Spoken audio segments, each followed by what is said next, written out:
এক ভদ্রলোক তার স্ত্রীকে মারে। প্রতিনিয়ত কোনো না কোনো কারণে স্ত্রীকে মারে। তো স্ত্রীও কি করবে বেচারি কান্না করতে, করতে বাথরুমে যায়।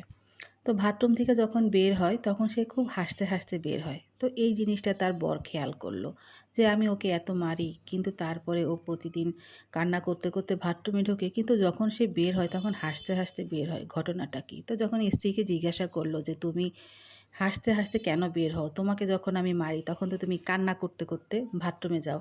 তো স্ত্রী বলল যে আমি আপনাকে যদি সত্যি কথা বলি তাহলে আপনি আমাকে আরও মারবেন। তো অনেক বলাবলির পরে স্ত্রী বলল, আপনার উপরে আমার খুব রাগ হয় যখন আপনি আমাকে মারেন। তো আমি তো আর আপনাকে মারতে পারি না। এইজন্য আপনি যেই ব্রাশটা দিয়ে ব্রাশ করেন প্রতিদিন, আমি সেই দাঁত মাজার ব্রাশটা দিয়ে আমি যখন কোমরটা মাজি তখন আমার কাছে খুব ভালো লাগে আর আমার সব কষ্ট আমি ভুলে যাই।